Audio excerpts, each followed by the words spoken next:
समझा हुआ जो अब यहाँ आ गई। वो सुंदरी मुझे यहाँ बंद कर चली गई, यहाँ से निकाली मुझे। देवी, रावणासुर के पास ना सही, किंतु मेरे पास तुम्हारी हर शक्ति का तोड़ है। मैं भी मां हूं।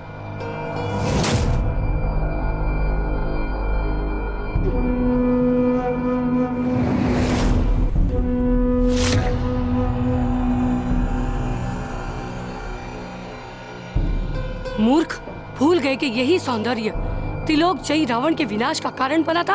असुरों की इसी दुर्बलता के कारण आज तक संसार में असुरों का वर्चस्व नहीं बन पाया। मुझे क्षमा कीजिए पितामही, मुझसे एक भूल हो गई। आगे से ध्यान रखना कि देवता असुरों की सौंदर्य लोलुपता से भली भांति परिचित है, उसी का वो लाभ उठाते हैं। अब मैं अपने लक्ष्य से कभी नहीं भटकूंगा पितामही, आज्ञा दीजिए।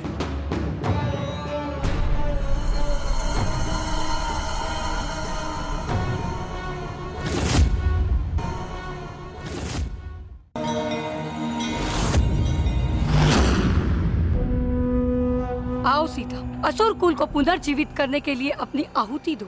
असुर माता कैकसी, मैं आपकी ममता का मोह जानती हूँ और आपके संतान वियोग के दुख को भी समझती हूँ, किंतु इस सत्य को कोई नहीं बदल सकता कि ये जीवन नश्वर और मरणशील है। अधर्म के द्वारा ना तुम किसी को मृत्यु दे सकती हो और ना ही किसी को जीवित कर सकती हो। अपने पुत्रों की मृत्यु के दुख का वहन करना सीखो माता कैकसी। सीता, मृत्यु के मुख पर खड़ी होकर भी तुम उपदेश दे रही हो। आज तुम्हें पता चल जाएगा कि असुरों के लिए न तो किसी को मृत्यु देना असंभव है और न ही किसी को पुनर्जीवित करना। रावणासुर,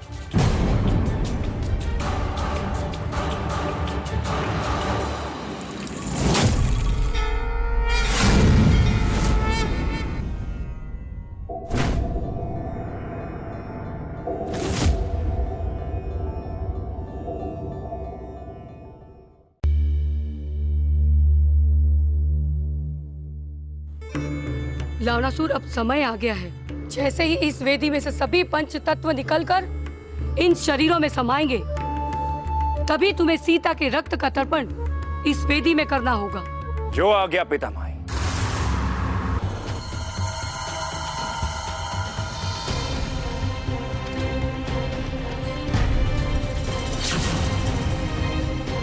असंभव। ये क्रिया तभी असफल हो सकती है जब मृत्यु के उपरांत किसी ने तर्पण कर दिया हो। लेकिन मेरे पुत्रों का तर्पण किसने किया है? माता, मैंने कहा था ना आपसे कि अधर्म ना तो किसी को पुनर्जीवित कर सकता है और ना ही किसी का जीवन ले सकता है। आपने मेरी बात नहीं मानी और परिणाम आपके सामने है। कौन हो तुम? तुम सीता नहीं हो सकती। ओम काल भैरवाय नमः।